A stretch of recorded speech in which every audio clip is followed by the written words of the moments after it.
Rachel. It's a pleasure to have you on my podcast. Yay, excited to be here. Thanks for having me. And as we've been chatting just earlier, it's been 10 years or almost 10 to 7 years since we've had a conversation. So it's really great to have a conversation with you again and catch up. Yeah, catch up on the podcast. I love it. Exactly. So Rachel, if you could just introduce yourself a little bit. Yeah, so obviously, my name is Rachel. We know each other through working together. Um, when I worked at Tier One many, many moons ago. But basically, like professionally, my background is in management, project management. I was in telecommunications for a very long time and then sort of switched to the consulting world maybe halfway through my career to date. Yeah, I'm also pretty entrepreneurial. I like to have a lot of side gigs as well, just to kind of keep things fun and exciting. So I think we're going to talk about all of that. But that's just a little bit about me. Thanks for that introduction. As you were saying, being a consultant, FYI, I'm also a consultant, so we're in the same field. Yeah, we all end up in the same place eventually. Yeah. But anyways, I was thinking, Rachel, I guess you pretty much knew how I got to tier one because I was a student Yep. and I applied, got it. I guess you were the one who saw my resume and I guess forwarded it. So you pretty much know how I got to tier one. But I was just thinking back and I was like, she knows my story, but I don't know her story. So I was just thinking, what was your journey getting to tier one like? Yeah, so I was actually hired to Tier One just out of university. So I studied and did my undergrad at McGill University in Montreal. And just as I was sort of coming up on completing my degree, I started looking for project management jobs. I didn't study anything in the management field. I actually decided like really late into my studying that I sort of wanted to go in the management track. But at that point, I was almost done with my major and minor. So I have a major in gender studies and a minor in psych. And so I just decided, okay, let me finish what I'm studying now and then try to get like a junior project management or like intro to project management position at a place that would be willing to train me. And luckily for me, Paul, our former CEO or my former boss and CEO of Tier One, was recruiting out of McGill specifically for a project management job to work on site at Rogers in Montreal because I wanted to stay in Montreal at the time. And he hired sort of two hopefuls, me and I don't know if you remember Ioana. Man, I think I do. I think I Yeah, do. Was she in a software company? Was she in a software developer or something like that? she was a project manager, but working in Montreal, out of Montreal, and working on site at Rogers. So Mm. she ended up getting that opportunity to work in Montreal at Rogers. And Paul was like, "Well, you're from Mississauga. Like, would you be willing to move back to Mississauga and do project management there?" So I decided sort of it was worth it. At the time, the position was for like 45,000 a year, and I thought that that was like the bee's knees. I was like, "That I'm rich. I will be rich." So I decided to, even though I wanted to stay in Montreal at the time, pack up all my stuff, move back home to my parents, and I started this project management role at Tier One as sort of like a junior project manager working under Manju, sort of shadowing Manju at the time Yeah, I to learn, remember Manju. yeah, to learn the Yeah, ropes. So that's how it all started. And then obviously, you know that I did many, many different positions at Tier One, which yeah, because it's a smaller company. So that was definitely that worked to my benefit, I think. yeah, yeah. I mean, this is really good, Rachel, because I didn't know that much. I had a few ideas, but I didn't know that you actually studied in McGill, and that's in Montreal, right? Yes, yes, I So, studied so, McGill. so before we go into talking about tier one or your early days as a PM and all the other experiences that you develop whilst in tier one, I just want to go a little bit back to Montreal University. My experience about for with university in Canada is more about struggles. It's more about trying to finish as early as possible and trying to get some type of work, that kind of thing. It wasn't as much fun in my experience. So your experience, I believe, is a little bit different. So what was university like, the real university like experience like? Give I me one. feel like mine was like all fun. Like I was, like I went in there with the mindset of having like the true university experience, or what I thought was going to be the university experience based on like watching movies and things, like I joined a sorority. I wanted that whole like stereotypical university experience, and I think that I sort of got it. Um Uh-huh. I would say that I was sort of less focused on studying and more focused on like the social aspect, at least for the first like 2 years of university. And I really had no clue what I wanted to do. Like I went in sort of thinking that I would study linguistics. I actually was going for a major in linguistics, and then like Mhm. partway through my studies realized that I absolutely hated it, and so kind of quickly switched to gender studies because I had a lot of like elective courses that could count towards the major for gender studies. So I just was like, okay, let's go that route. But I really didn't have a lot of direction in terms of what I wanted my career path to be. And Mhm. to be honest, I wasn't really interested in figuring that out in the first couple of years. I was just interested in studying cool things. Like I took a lot of nonsense classes that were really interesting, but probably did not prepare me at all for what I do now. So yeah, I think I had a different experience. Like you said, I was really there trying to figure out who I was in terms of my identity, and then just study things that were interesting and not necessarily be so focused on what I had to be when I grew up. Okay. Okay. Okay. So would you say university, you grew up, that's where you found your identity in university, or was it after university and when you got into like the workplace? I feel like, finding your identity is a constant process, and I'm still figuring out who I am and what I want to do every single day.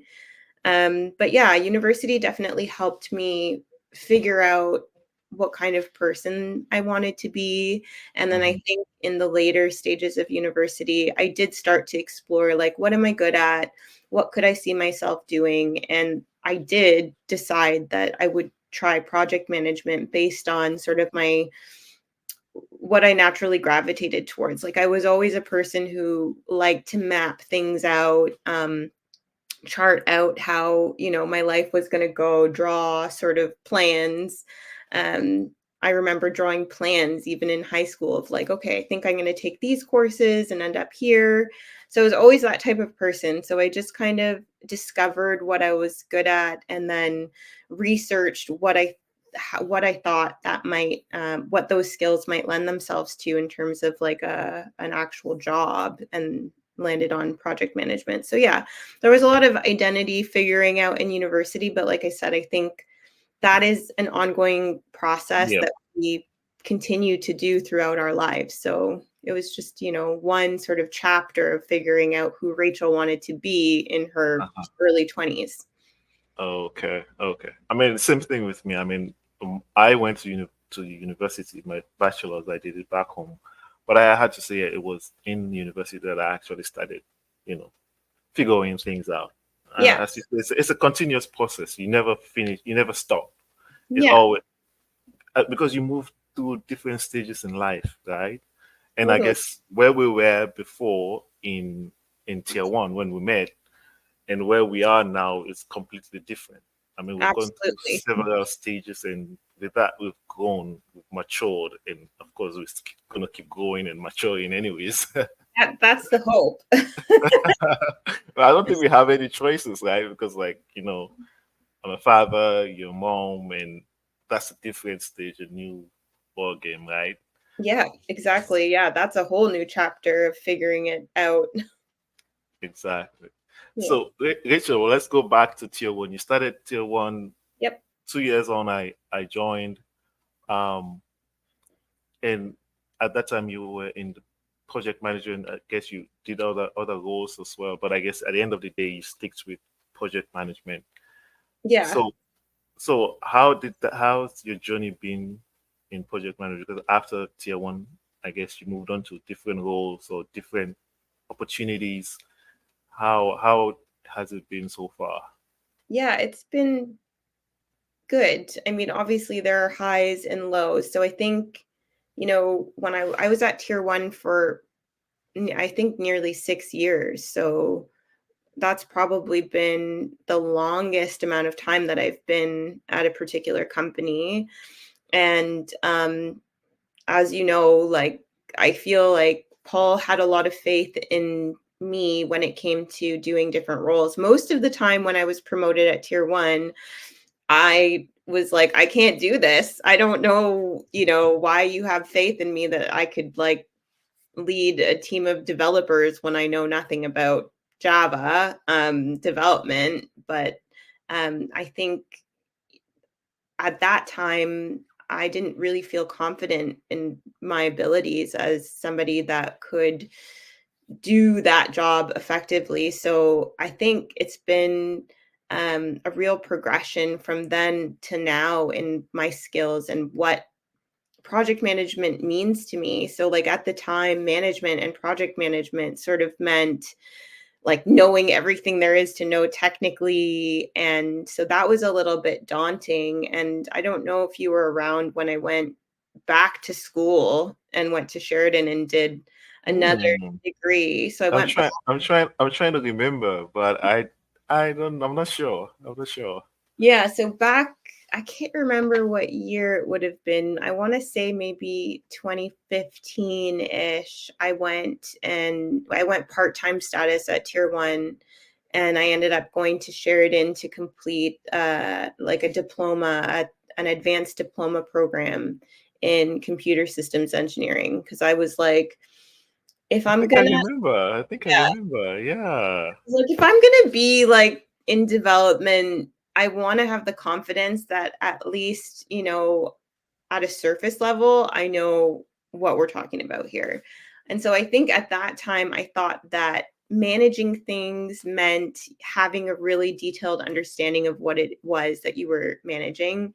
Hmm. And I think while that's really important, like now that I've sort of grown and matured in my career, I realize that that's probably, although it's an important trait to have to be technically competent, it's sort of lower on the totem pole when it comes to being able to do project management effectively.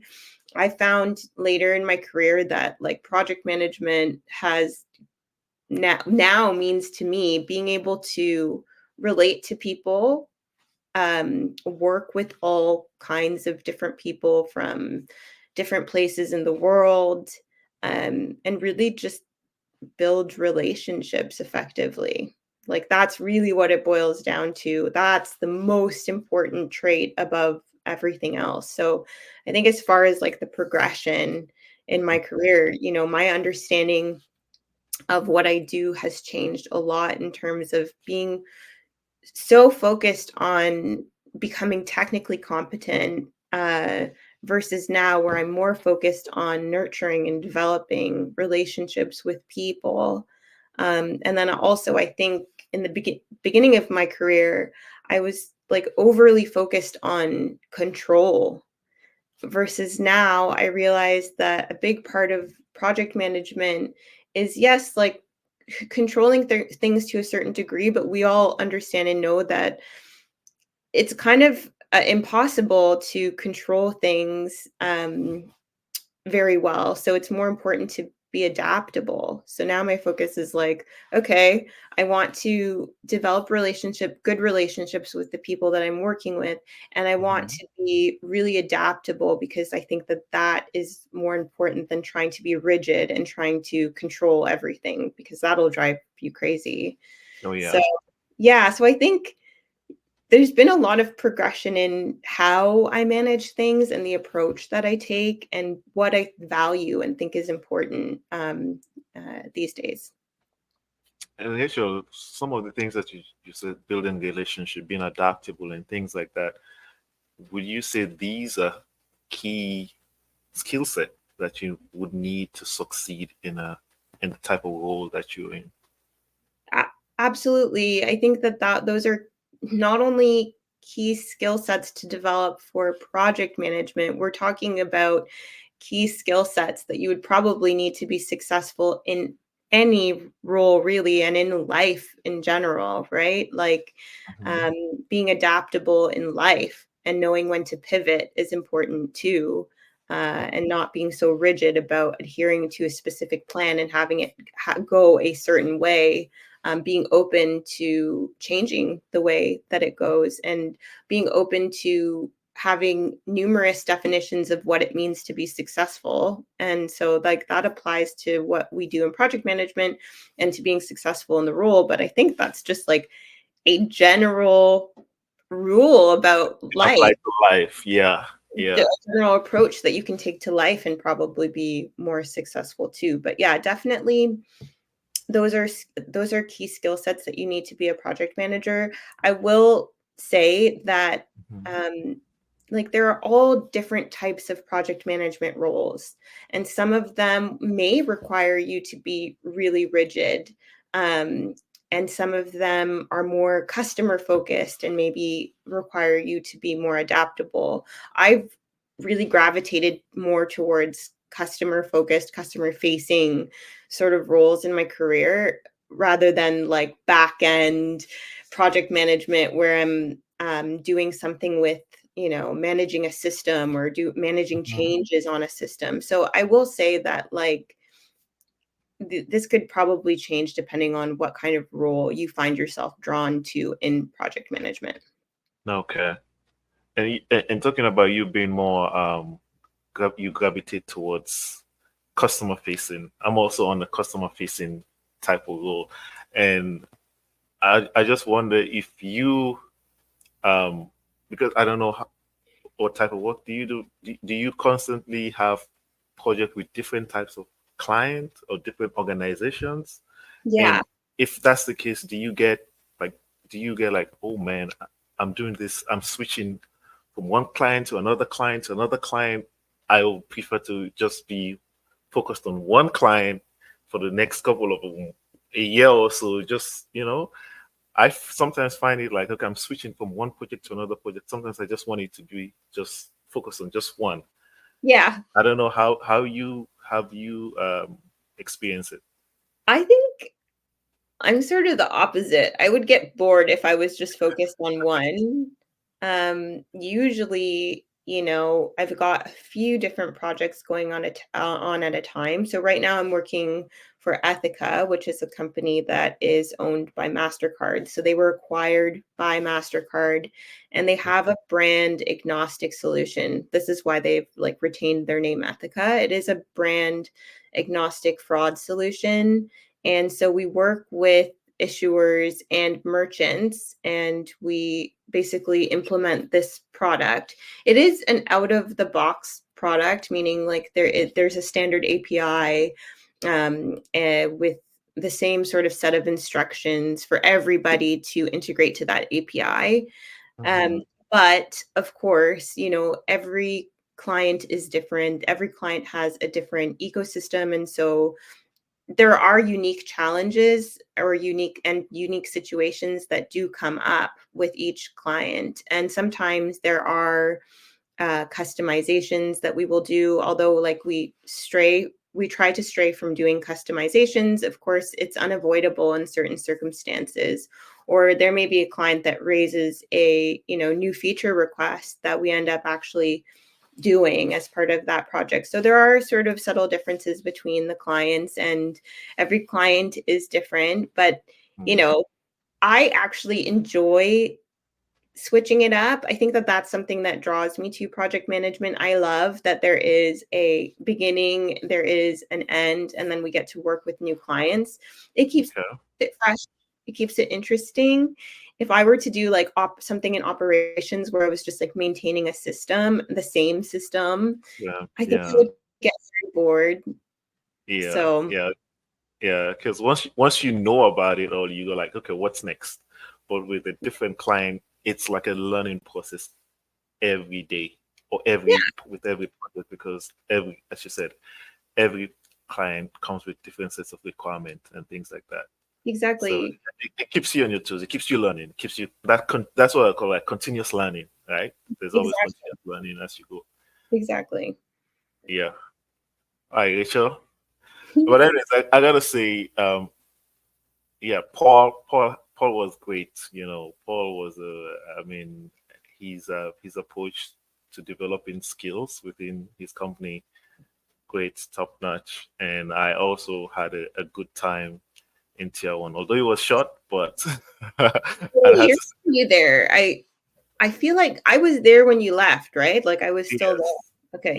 you were still there when you left, but it was my first experience. You know, coming from university and from a different country, it was my first experience within Canada, my first experience in the workplace. So everything was new. Everything was new. I moving to Toronto, new place, way of life. Getting into the office, new place, new way of life. Even the humor was different. How you guys make have fun, the way how you guys talk. I was like, this is so strange. This does not.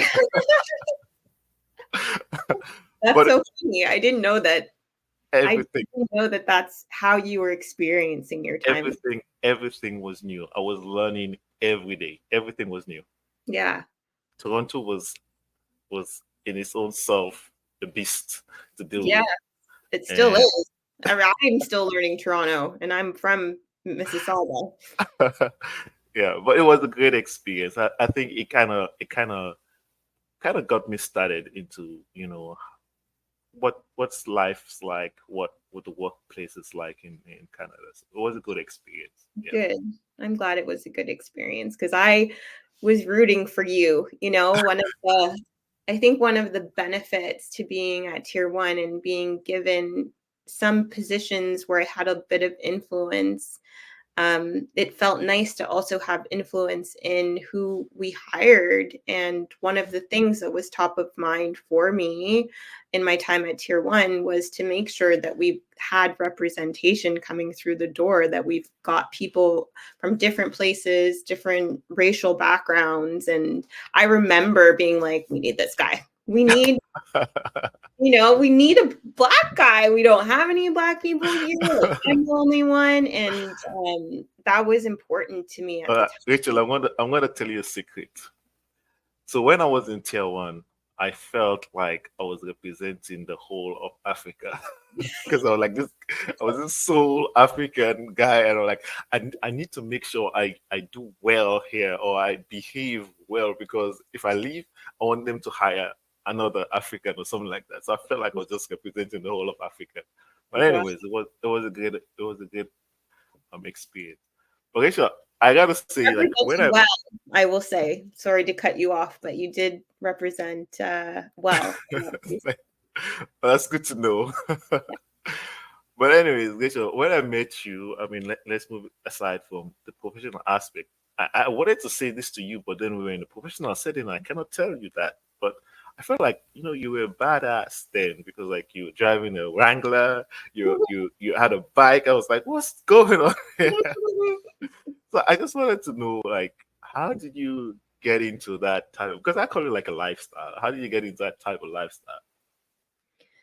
um, so I think it's so interesting that like you point those things out, or that those are the things that you notice, because I think in my life I felt Hmm. like I've been like this combination of like, yes, I'm like studious and like kind of a nerd, but also like I enjoy things like motorcycle riding. Like I always had like a rebellious side. Like I got into McGill, which is a pretty good university here, but like I said, I was more focused on the social aspect in the first couple of years. Like I wasn't like, trying to get straight A's the whole time. So I've always been sort of balancing these two aspects of my personality where there's a wild side and then uh there's a really ambitious side. So I'd say, like, in terms of how did I get into those things, I'm just naturally drawn to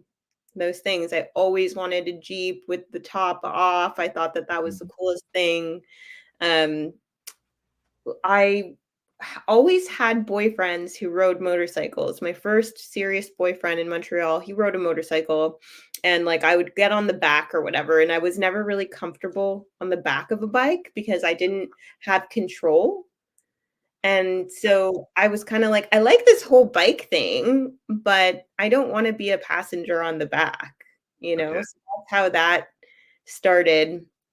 I think after being on the back of the bike, I had aspirations to move to the front of the bike. Hmm. Um, and yeah, so I mean, like, how did I get into those things? I think it's just my personality type, to be honest with you. So I don't think there's anything that you can do to cultivate that. I am just who I am. But Um, but what about you like to experience? You somebody who likes to experience, right? And in the case when you're saying you were at the back of the bike, you want to drive, you want to be the one in front driving and having that experience. So mhm. that's that kind of something there that I'm trying to, you know what I mean? No, I think you hit the nail on the head. I am somebody who likes to dive in head first into things. If I don't know how to do something, I'm probably just going to do it. Like the first time I learned to drive like stick, I also really like driving stick shift when I first started to drive. Hmm. Um, and I remember that an engineer taught me how to drive stick. It was actually when I was starting to work for tier one. I didn't have a vehicle, and the vehicle that I had access to was manual, and I did not know how to drive it, but I was like, I got to learn because I got to get to work. And I was driving my friend at the time. He's an engineer, and he knew how to drive stick, so he was like, I'll give you a lesson on how to do Hmm. this. And I remember like he was sitting me in the car and he's like explaining the mechanics of like how it works before we even start driving. And the whole time I'm like, I don't care. Like, I don't care about how it's working in the background. Like, let's just go, I'm going to figure it out as I go. Uh-huh. And that's what I mean. I think that that sort of epitomizes like what kind of person I am. When I decided to get on a motorcycle, it was kind of the same thing. Like I literally bought the motorcycle. When you get Hmm. your M1, you can just ride a motorcycle, which is just wild. Like you can get your M1 and you can ride a motorcycle same day, even if you've had no experience, like you're technically allowed. So I bought And this. and the M1, is it just an exam? It's not Yeah, actually like a driving test. yeah. It's just a Oh. written exam, and then you can hop And on a then you bike. can get on the bike. Yeah. So I bought a like old Kawasaki Ninja. That was my first bike. And I Hmm. got it off of this guy and he dropped it off at the house. I hadn't had it licensed or anything. And I literally just jumped on it and was like, okay, let's go. Like I just jumped on it and like I rode the thing in first gear for the longest time. But I think that's just what kind of person I am. I'm just like, let's do it. Let's Just jump in. just do it. Just jump Yeah. in. I Yeah. like that. I like that. That's a very good character, in my own opinion. Some people might say, "Oh, well, that's a little bit risky and all of that," but sometimes, sometimes you just gotta do it. As Nike says, just do it. Yeah. Like you said, it's got its pros and cons, right? I think Yeah, that sometimes somebody's greatest strength can also be one of their weaknesses, right? Like things correct. that we admire about people can Hmm. also be something that we grow to dislike about somebody too. So, True. Yeah, yeah. But so it was a Kawasaki you had first, and did you move on to another bike, yeah, or? I ended up sharing a Triumph with my ex-husband. So Mm. a Triumph street, what was it? Street triple. I think that's what it's called. All Yeah. right, I'm gonna look that up because it doesn't I don't get any picture in my head, but I'm definitely gonna look it up. So what's your best, what I say, your best ride or best experience, like road trip you've had, like anything like that that you actually like you still remember and you go like, yeah, that was a good one. That's oh my goodness. Well, when I moved, I live in Muskoka now. I'm not sure if you know that. Oh, Um, oh yeah, we're gonna come to that. okay. When I first moved up here, like just riding anywhere around here is really beautiful, but I would usually take the same road down to Lake Rosso, which is a really beautiful lake out here, and there was a spot where I would always stop Hmm. and just enjoy the lake view. And it was beautiful, like in any season. I mean, you can ride usually till fall. So I would ride up there even in fall and just kind of stop at that spot and just take Yeah. in the view.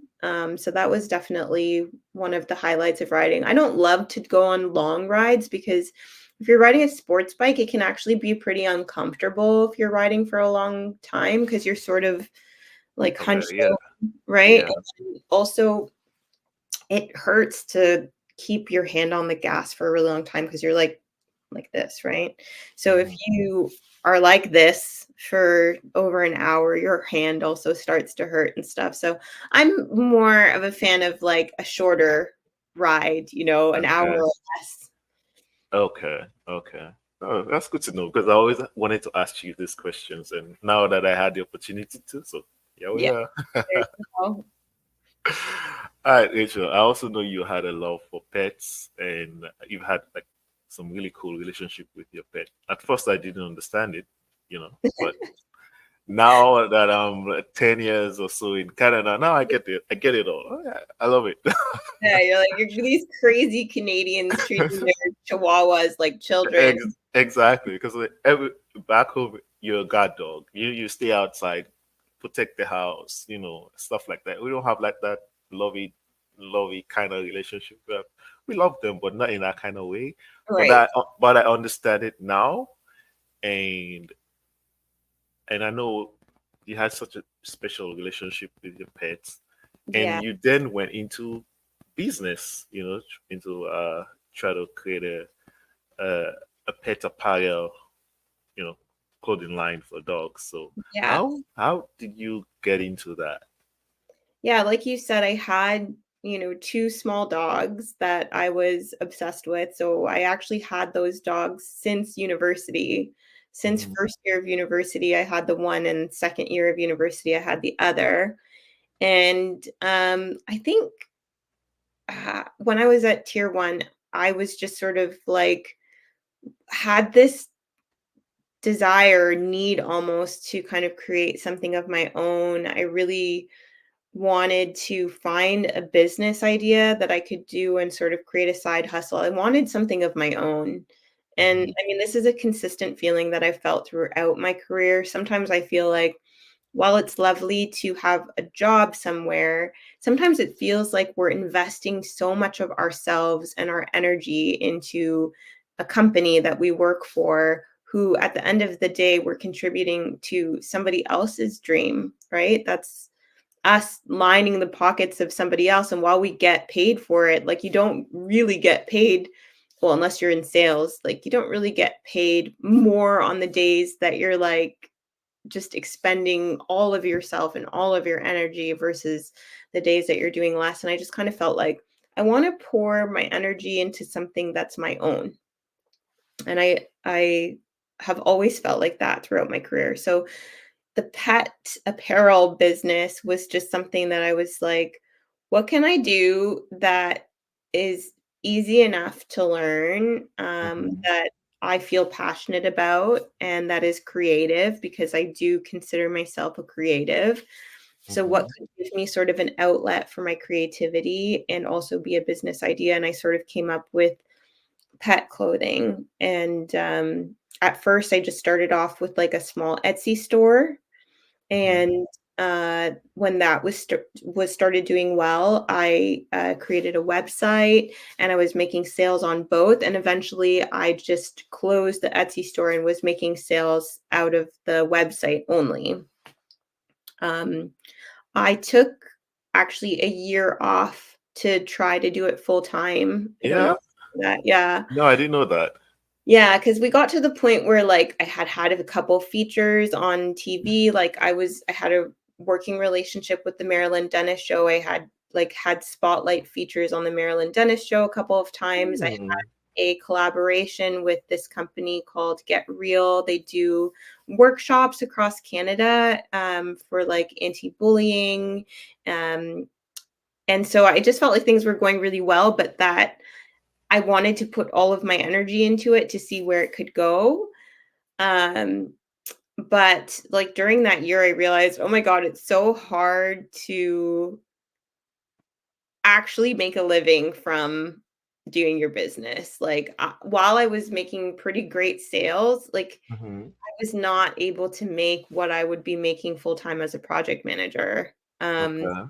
And so, like, at the time, my ex and I had given me a deadline of 1 year to try to, like, see what I could do within 1 year, and then if I wasn't kind of achieving my goals financially within 1 year, then I would just go back to work. So, unfortunately, that's sort of what happened. Um, and then both of my dogs passed away within, like, a few months of each other during Hmm. COVID. Sorry to Uh hear that. yeah, it was really sad, and I found it difficult to continue with the business, like, I found it was just, like, a sad thing for me to do, Hmm. after they passed, so I just kinda took a break with the business. I technically have the website up and open, but I don't actively, like, work on it, I don't actively, like, post right now. I Hmm. haven't, like, officially closed it because 'cause I'm like, I'm not It's still, yeah. I'm like, I just wanna keep that door open in case I ever, decide to do that again, but for now, I've just sort of put it on it's been on pause for a little while. Yeah, actually, I have to say, like, what you did, as you're saying, trying to be creative, trying to have an outlet where you can pour in your own energy, create something of your own, something I relate with. You Yeah, know, I do my work, but there's more to me than just my work. There's, as you say, a little bit some aspect of creativity yeah, that I need to pour into. So I also have all these ideas and stuff like that. And you doing what you did, I mean, it's a motivation for me to try something else, right? So I have to commend you on that. thank you. And also, what I wanted to ask was that what what is the industry like? I mean, like you had some great experience, right? So what is the industry like, and what lessons would you say you learned from that? You know, going forward. Which industry specifically? So, like, The pets oh, apparel industry. um, oh boy, what was it like? It was fun. Um, I wanna say that it was fun, like, Hmm.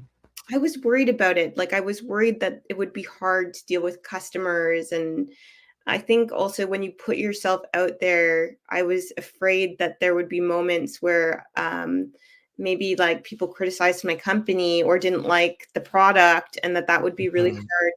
hard for me to hear. But Oh, yeah, yeah. What was it like getting your first sale? Like, 'cause you had to design your apparel yourself, and sometimes it takes, you have all this doubts in your mind.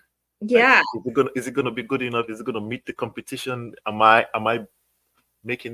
setting myself up for failure here? You go through all of these things, but yet you kept on pushing through, right? And eventually you made yourself. What was that like? That feeling, you know?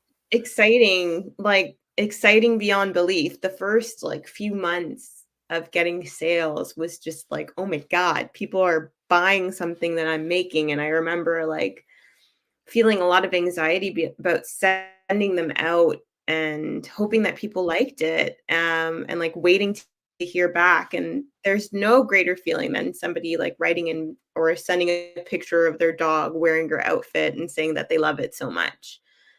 You sort of like get a high from that, I would say. Yeah.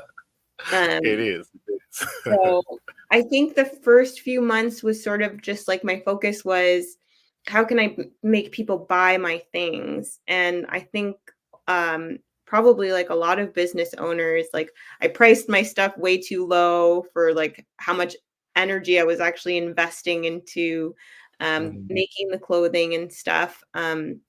And so there was just like this learning curve of, okay, the excitement, when the excitement died off from making sales, like now I'm making sales consistently. Like, how do I Uh-huh. actually make money from this? Okay. Because I was in the negative for a long time. I would say for the first year of business, I was probably in the negative. Also taking into account that I had to buy a lot of inventory and tools and machines and things to like, so I had startup costs that factored Hmm. into that. So yeah, the initial excitement of making a sale was awesome, and honestly, that excitement continued throughout having the business open. Anytime I would make sales, it was an exciting thing. But I would say that, yeah, you kind of have this like journey of being excited about just selling to being excited about the possibility of actually making profit off of what you're selling. Yeah. Yeah. Yeah, that's cool. That's cool though. So Yeah. it's, I mean, I'm looking from experience wise, just taking time out, focus on the business, trying to create something, go through. I think you did develop or you did learn a lot, cool Oh, experiences that you take further on in your life, right?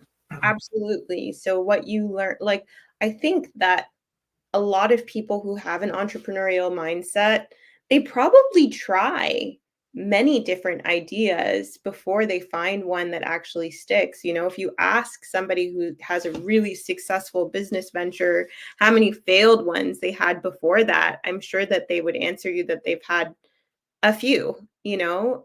Yeah. And I wouldn't consider mine a failure. I would just say that it didn't get to the point where I needed it to be in order for me to do that completely full time.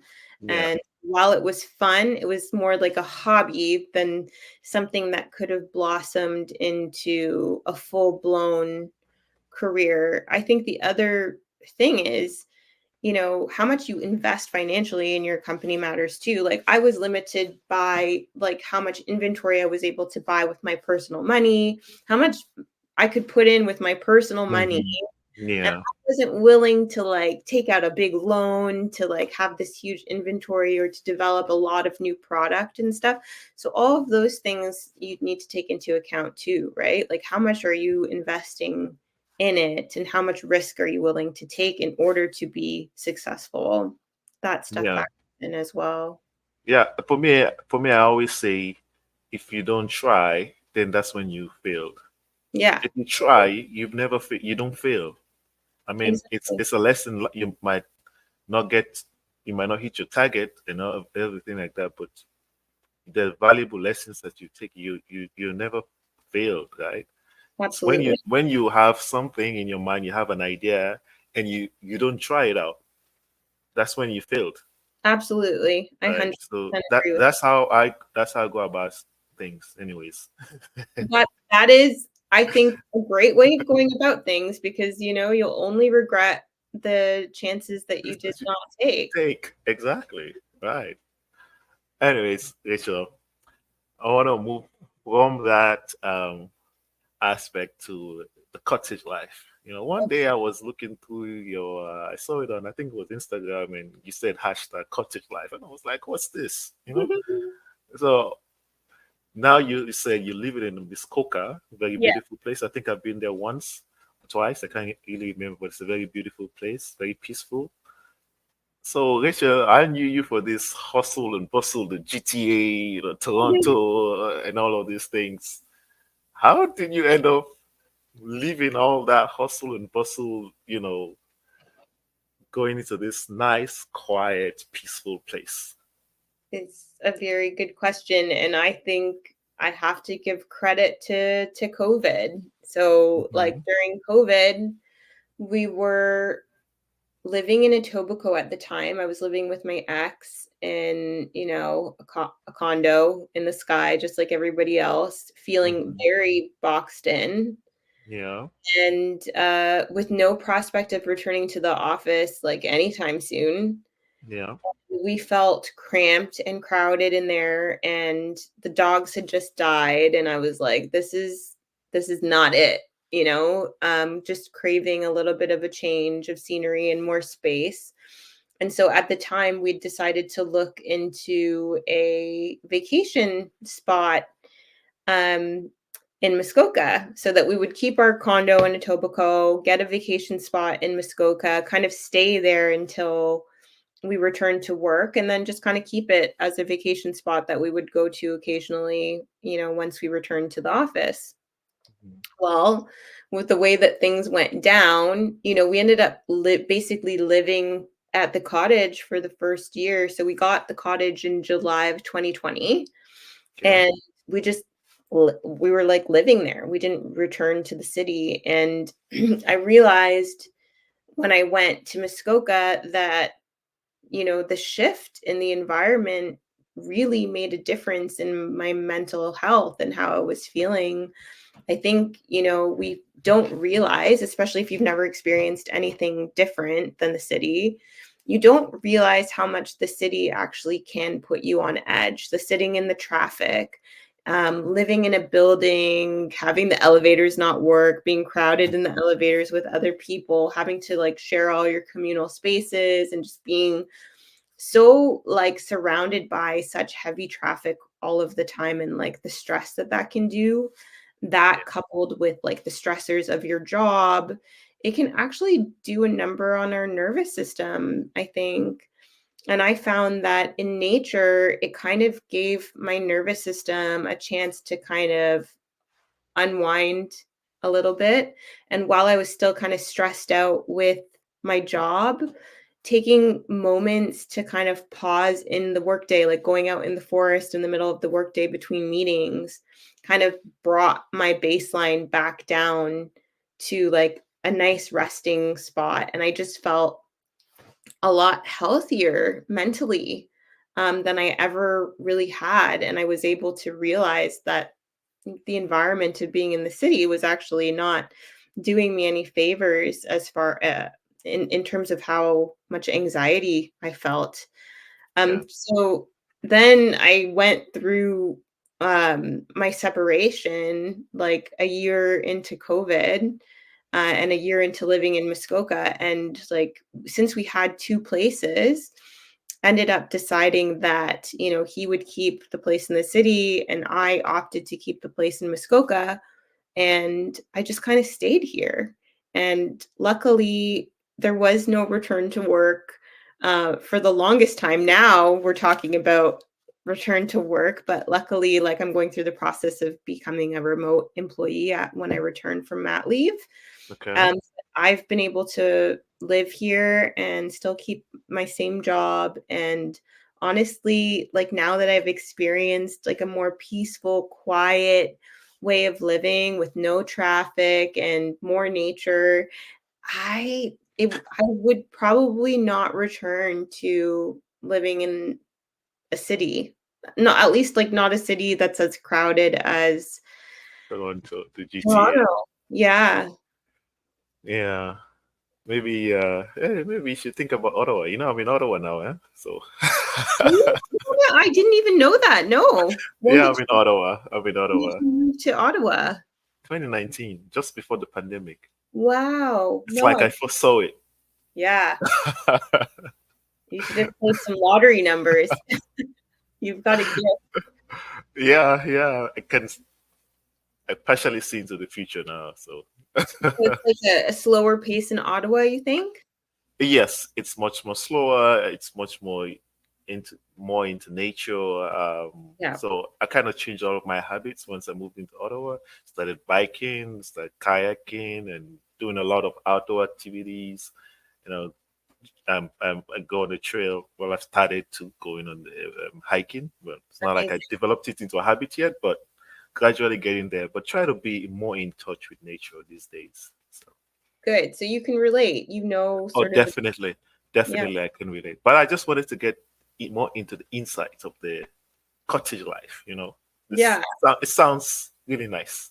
Yeah, cottage life is awesome. It's slow, it is, not fussy, not complicated, and like I say, when I log off, I'm kind of logging off and doing things like hiking, being on the lake, just kind Hmm. of sitting in nature, and I think that all of these things help.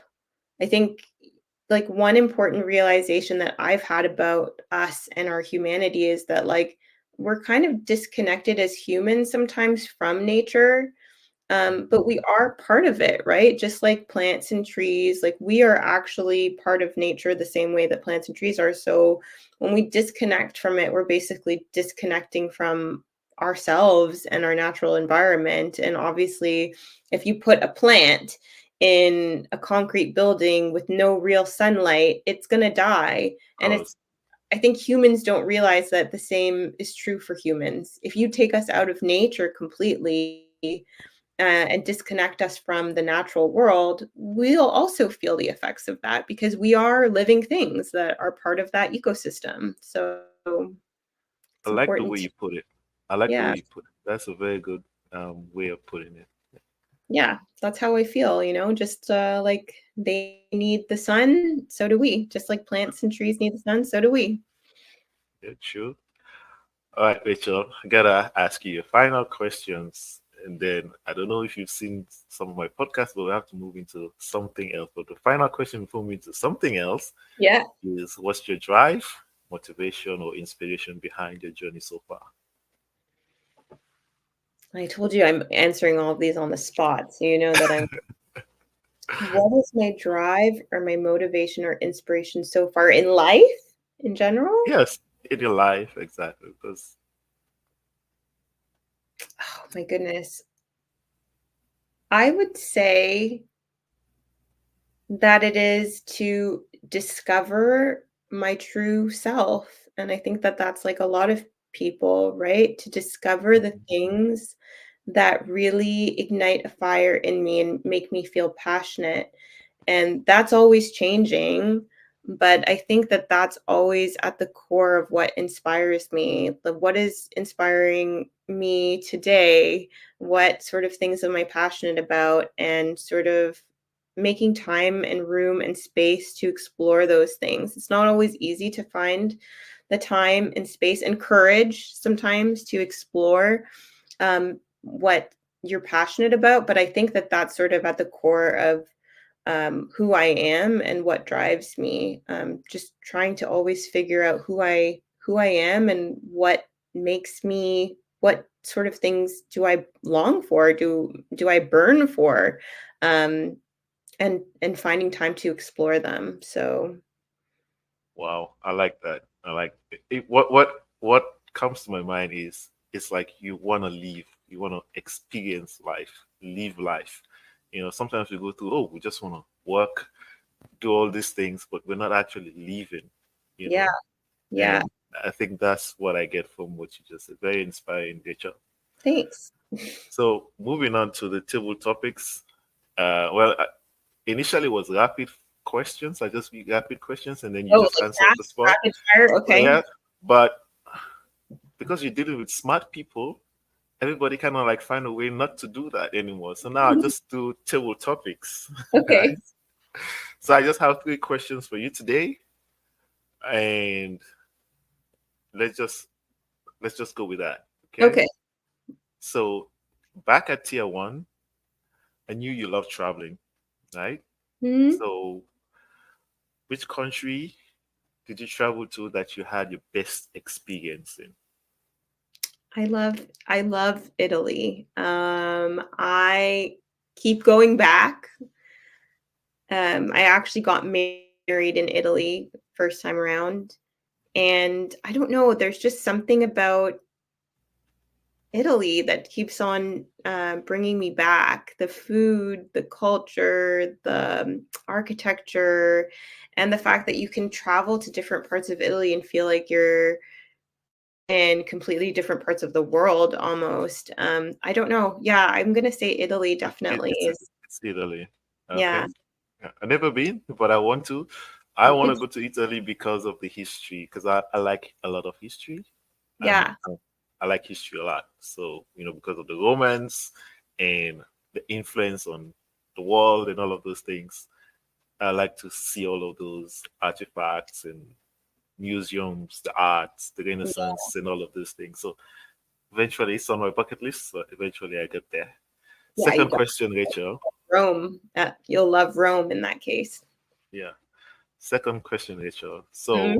So, I know you have a Caribbean heritage, right? Mm-hmm. So, how has that influenced or shaped your life? Hmm.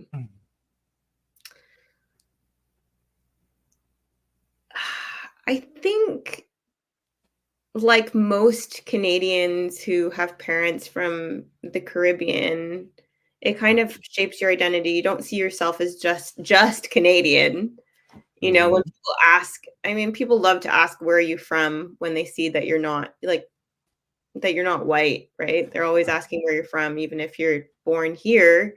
It's interesting that a lot of us Canadians who have a Caribbean background will say, "Well, I'm from Trinidad and Tobago." Even though we're not born there, we'll say Uh, we're from the country that our parents were born in, which is, I think, really interesting and unique to Canada. I don't think people in the US do that. no, Um, no. so I think I've been personally very proud of my Trini background, and I've tried to bring a lot of that into my life. Like, I continue to cook things from my parents' culture, right? So, like, we don't completely assimilate to whatever, I mean, there is no distinct Canadian culture. Canada is just a combination of different cultures. But Yeah, I've tried to maintain certain aspects of my parents' culture in my day-to-day life. So cooking is one of them. I've just, my daughter is 4 months old. My dad's sort of like from the Indian side of, there's an Indian population and a Black population in Trinidad and Tobago, other races, of course, as well. But my dad is Indian and my mom is Black. And like one big thing that we do in the Indian side is we give like a Hindu name at birth to the I child. So didn't I know that. yeah, so I like my middle name is Vani, and then, like, it's something that I really wanted my daughter to have too, so I think that's, like, an example of some of the ways that we try to preserve our parents' culture, just in, like, I think the things that we do, the way that we live, really. Yeah. So cooking is a big one, and like I said, just preserving certain cultural traditions, as well is big for me. Wow, wow. That's good to know. That's good to Yeah, know. That's a good insight for sure. yeah. Yeah. All right. Final question, Rachel. Okay, hit me with it. All right. So at this stage of your life, with motherhood, living the cottage life, do you feel you are at your prime, or do you feel you're just getting started? Oh my goodness. Like I said to you before, I feel like I always aspire to always feel like I am in my prime, that I'm always doing Hmm. things that I can be proud of myself for at every stage in my life. I never want to look back and be like, I was in my prime then. Want to always be proud of, the things that I'm aspiring to accomplish in that moment. And so Hmm. that's a difficult question for me to answer. Yeah, I Yes, wanted you to think about it. yeah, yes, I'm very much in my prime, but I was also in my prime 10 years ago with what I was doing. I'm always trying to be better. I've always got things on the go. That's what type of person I am, because Hmm. I never want to feel like I didn't have goals that I was working towards. So I'm in my prime with the goals that I've got going at the moment. I really wanted to be a mom, And Mm-hmm. so I'm so happy that I'm able to do that at this moment in my life. I'm really happy that I get to enjoy the Muskoka lifestyle and that I'm also continuing to pursue studies in spinal energetics. That's like a big thing that I'm doing right Oh now. wow. Um, so like I've always got things on the go. So yes, I'm in my prime, but I hope to always be in my prime, if that You're makes gonna sense. hit another prime. I'm just like, we're gonna have many, many primes. One prime followed by the next prime, followed by the next prime. I like that. I like that. When I thought about this question, I didn't think about this answer at all. I didn't think you were gonna give me this answer, and Yeah, you surprised me. there you go. Like That's a good one. keeping you on your toes. So Yeah, you definitely are. You definitely are. I like that. I like that. Well, Rachel, this has been awesome, wonderful. Just catching up with you. It's surprising to know after 10 years you catch up with somebody again and you go like, wow, this is a different person. Like I mean, the same person but different in a nice way and in a cool way. And I it's feel the great. same about you. I mean, I wish I got to hear more about your life. We're gonna have to do that outside of the podcast, but I'm glad Definitely. to hear that things are going equally well for you on your side and that you are also evolving as a person, that you've had a lot of good things happen to you over the last 10 years. Yes, yes, definitely, definitely, definitely. And I'm grateful and I feel blessed about it. Good. Yeah. Awesome. Thank you, Rachel. This has been awesome. Thank you And for having let's me. let's continue to keep in touch. Absolutely.